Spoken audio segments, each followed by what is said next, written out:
3 صفات لو واحدة منهم موجودة في الشخص اللي علاقتك انتهت بيه، احمد ربنا وبوس ايدك وش وضهر على انك خلصت منه.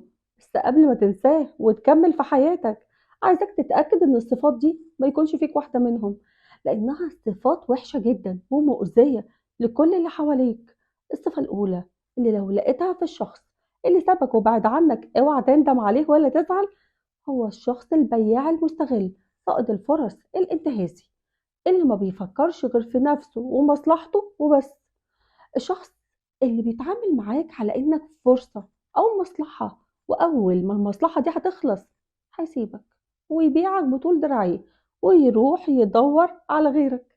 شخص عنده غرض عايز ياخده منك. الشخص ده عمره ما حبك ولا هيحبك، انت بس فترة في حياته هياخد حاجته منك وهيتوكل على الله ويكمل في حياته. الشخص ده لما تنتهي علاقتك بيه اوعى تزعل عليه، لأنه كده كده هو كان ماشي وكان هيسيبك، وعلاقتك بيه كانت مجرد تضييع وقت ليك مش أكتر من كده.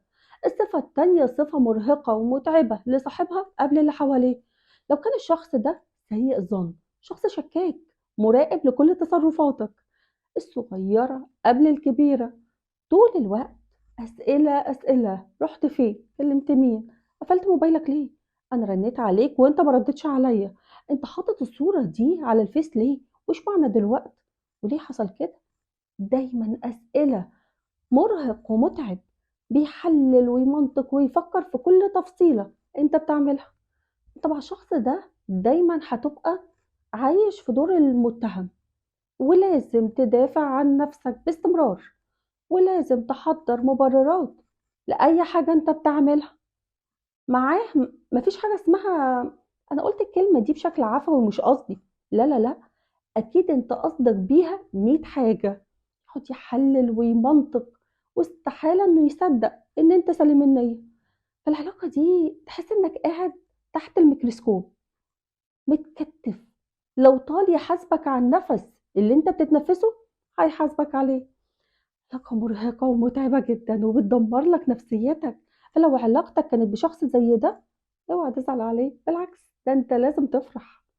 الصفة التالتة اللي لو كانت في الشخص اللي انت علاقتك انتهت بيه لازم تفرح، هو الشخص النكدي اللي قفك عشتك.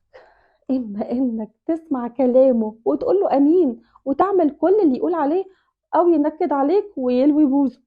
ولو قلت له انا مش مقتنع او حتى اختلفت معاه في الرأي، شخص وحش وما بتحبهوش، ويمكن كمان يشوفك نكر للجميل.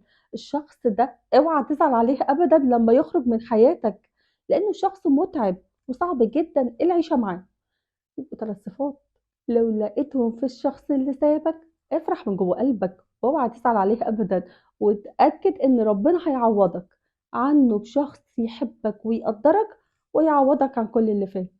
لو استفدت من الفيديو اعمل لايك وشير عشان غيرك يستفيد، وكمان تشجعني ان اقدم لك كل ما هو مفيد. لو لسه ما اشتركتش في القناة اشترك دلوقتي حالا عشان يجيلك كل حاجة جديدة بقدمها لكم.